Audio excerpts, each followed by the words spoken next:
বা কলম কাক বোলে যে কলম হ'ল লিখন প্ৰক্ৰিয়া সমাধান কৰা এবিধ সঁজুলি।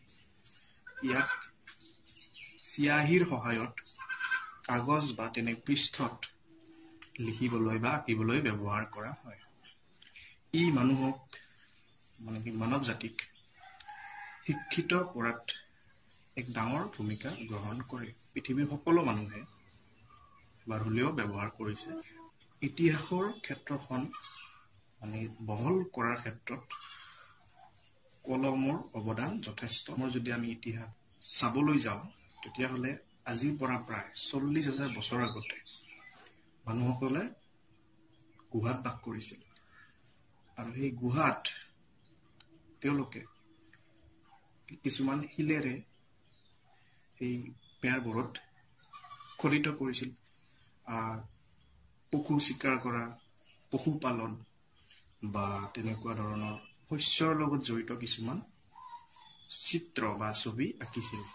এই অংকন প্ৰণালীসমূহ প্ৰথম অৱস্থাত মেচ'পটেমিয়া সভ্যতাত হৈছিল বুলি প্ৰত্নতাত্ত্বিকসমূহে দাবী কৰে বা ইয়াৰ বিষয়ে প্ৰমাণ কৰিছে। আৰু লাহে লাহে ইয়াৰ যি অগ্ৰগতি লাভ কৰাৰ পিছত ভাৰত উপমহাদেশত যি দুখন প্ৰথম নগৰ আছিল হৰপ্পা আৰু মহেঞ্জোদাৰো, যিসমূহ দেৱাল বা তেনেকুৱা ঘৰৰ লগত জড়িত তেনেকুৱা ধৰণৰ বস্তুত তেওঁলোকে বাঁহ, গছৰ ডাল, জন্তুৰ হাড় এনেকুৱা বিভিন্ন ধৰণৰ আহিলাৰে তেওঁলোকে অংকন কৰি কলম আছিল। প্ৰথম অৱস্থাত এই কলমসমূহৰ নিপটো এনেকুৱা ধৰণৰ আছিল। এই যিটো ৰিড পেনৰ এনেকুৱা বাঁহৰ জোঙা অংশ। ইয়াতে বিদ্যাৰ যি অগ্ৰগতিৰ ফলত কলমৰ যিটো ডিজাইন বা যিটো ব্যৱহাৰ শৈলীৰ গঠন লাহে লাহে পৰিৱৰ্তন হ'বলৈ ধৰে। এইটো ৰিড পেন আজিৰ দিনত এইটো বিশেষকৈ ব্যৱহাৰ কৰা নহয়। সেই কলমবিধ ছবি আঁকিবলৈহে ব্যৱহাৰ কৰা হোৱা দেখা যায়। বৰ্তমান সময়ত ব্যৱহাৰ কৰা কেইটামান কলম ball point pen, gel pen, fountain pen তীব্ৰগতি বাঢ়িছে। এই কলমবিলাকৰ সুবিধা এটাই, যিবিলাক ফাউণ্টেইন পেন বা জেল পেন সেইবিলাক ভিতৰত চিয়াহীৰ কাৰণে এডাল নলী থাকে। আমি বাৰে বাৰে চিএফ বা দোৱাতত ল'ব লগা নাই। যদি ভাগ আমি চাব যাওঁ তেতিয়াহ'লে এক নম্বৰতে আমি চাম ৰিড পেন। খ্ৰীষ্টপূৰ্ব ৪ৰ্থ শতিকা মানত ইজিপ্তৰ লোকে এই ৰিড পেন ব্যৱহাৰ কৰিছিল। তেওঁলোকে লিখা কাগজ ধৰণৰ পেপিৰাছ যিটো কলম আছে, এই কলমৰ অসুবিধা এইটোৱে যে দুটামান শব্দ বা অলপ কিছু সময় লিখাৰ পিছতে চিয়াহীটো শেষ হৈ যায়। তাৰ কাৰণে আৰু দ্বিতীয়বাৰ আমি ল'ব লগা হয়। সেইকাৰণে হয়তো ইয়াৰ প্ৰচলন লাহে লাহে কমি গৈছে। আমি অতীতত যিবিলাক ঋষিমুনি আছে তেওঁলোকে কলমৰ নিচিনা ময়ূৰৰ পাখিৰে আখৰ লিখিছিল চিয়াহী লৈ কিনে। ২ নম্বৰতে আমি চাব যাওঁ যদি ফাউণ্টেইন পেনৰ যিটো চিয়াহী সেইটো পানীৰ নিচিনাকৈ লাহে লাহে ওলাই থাকে। মোৰ হাতত এটা ফাউণ্টেইন পেন আছে, সেইটো হৈছে কেনেকৈ লৈ আমি দেখাই আছোঁ। ইয়াৰ হৈছে এইটো কলম, এনেকৈ তুলিলোঁ। তাৰপিছত ইয়াৰ এইটো অংশ এনেকৈ হেঁচিব পাৰি। যেতিয়া আমাক চিয়াহী লগা হয় তেতিয়া আমি কি কৰোঁ, এনেকৈ ডুবাই দিলোঁ। ইয়াৰ যিটো ফাঁক আছে এই ফাঁকেৰে এই নিবৰ এই চাইডেদি চিয়াহীটো সোমাই যাব। এনেকৈ দিয়াৰ পিছত আমি এৰি দিওঁ, চিয়াহীটো সোমাই যাব। তাৰপিছত আমি এইবাৰ কি কৰিলোঁ, এইটো বন্ধ কৰি দিলোঁ। এনেকৈ দিয়াৰ পিছত আমি এইবাৰ লিখিব পাৰিলোঁ। তেনেকুৱা চিয়াহী অহাৰ যিটো ছিষ্টেম সেইটো হৈছে, এটা হৈছে মাধ্যাকৰ্ষণ বল, যিহেতু তললৈ নামি আহে বস্তু এটা, চিয়াহীটো লাহে লাহে নামি আহে। এটা হৈছে কেপিলাৰী সংমিশ্ৰণেৰে। এই ফাউণ্টেইন পেন প্ৰথম আৱিষ্কাৰ কৰিছিল পনেৰো নামৰ এজন বিজ্ঞানীয়ে ১৮২৭ চনত।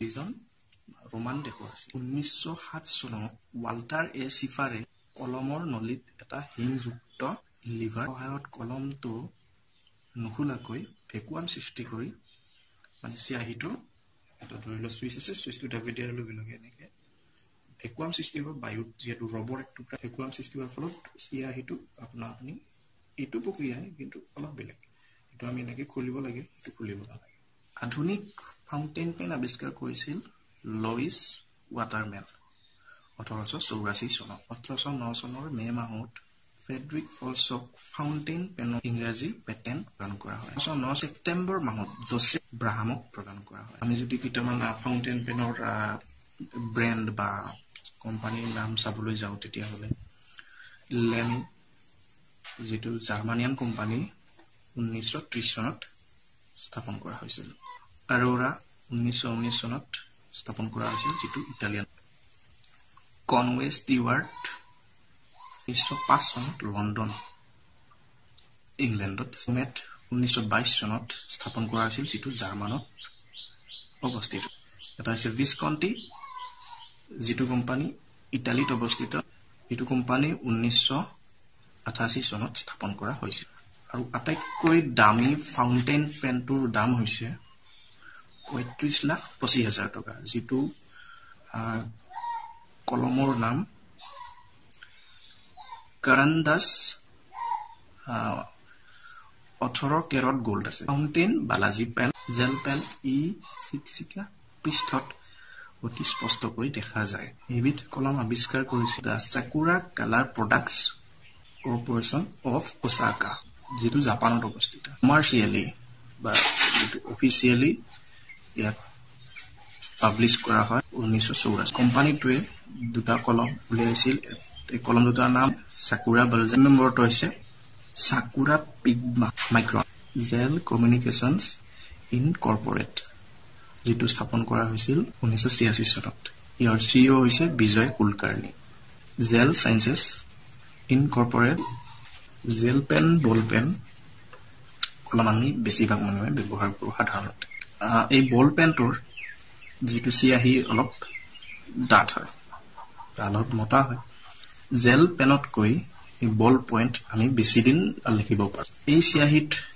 এবিধ কি আছে এলকহল আৰু এবিধ ফেটি এচিড থাকে কেইটামান ব্ৰেণ্ড বা কোম্পানীৰ নাম হৈছে চেলো যেটো 1995 চনত স্থাপন কৰা হৈছিল ক্লাছমেট 2003 চনত এটা আটাইতকৈ যেটো কলম আমি ব্যৱহাৰ কৰোঁ সেইটো হৈছে লিন্সৰ এটা জেল পেনো আছে এটা বল পেনো আছে দুবিধ কলমে ইহঁতে প্ৰডিউচ কৰে তো যেটো 1994 চনত 24 অক্টোবৰত এইটো আৱিষ্কাৰ কৰা হৈছিল আৰু এওঁলোকে অনুজ্ঞাপত্ৰ লাভ কৰিছিল 7 নৱেম্বৰত নাম হৈছে বল পইণ্টৰ লগত জড়িত ৰেনল্ডছ যেটো 1945 চনত ইয়াৰ আৱিষ্কাৰ কৰা হৈছিল roller ball pen roller ball pen আমি সাধাৰণতে কম বল প্ৰয়োগ কৰি মানে কি ৰোলাৰ বল পেন লিখিব লাগে 1960 চনত জাপানৰ ওহটো কোম্পানীয়ে ৰোলাৰ বল পেন প্ৰডিউচ কৰিছিল কিন্তু 1963 চনতে অফিচিয়েল ইন্ট্ৰোডিউস কৰা হয় কেইটামান কোম্পানীৰ নাম হৈছে মন্ট ব্লেংক কোচ লেমি আৰু বিভিন্ন ধৰণৰ পোৱা যায় এবাৰ আমি আলোচনা কৰিম কেলিগ্ৰাফি পেন্স ভিতৰতে বিভিন্ন ৰঙৰ কৰিব পৰা ক্ষমতা থাকে এই কলমবিধ 19 শতিকাত আৱিষ্কাৰ কৰা হৈছিল মোৰ কেইটামান উদাহৰণ কোম্পানীৰ নাম যদি আমি চাবলৈ যাওঁ তেতিয়া সাকুৰা 1924 চনত জাপানত মানে স্থাপন বা আৱিষ্কাৰ কৰা হৈছিল মন্ট মাৰ্টি মাকুবা 2009 চনত স্থাপন কৰা হৈছিল আৰু ইয়াৰ হেডকোৱাৰ্টাৰ চেন্নাইত অৱস্থিত ইণ্ডিয়া টুডেৰ সমীক্ষা মতে প্ৰধানমন্ত্ৰী ডাঙৰীয়াই ব্যৱহাৰ কৰা কলমবিধ হৈছে মন্ট ব্লেংক কোম্পানী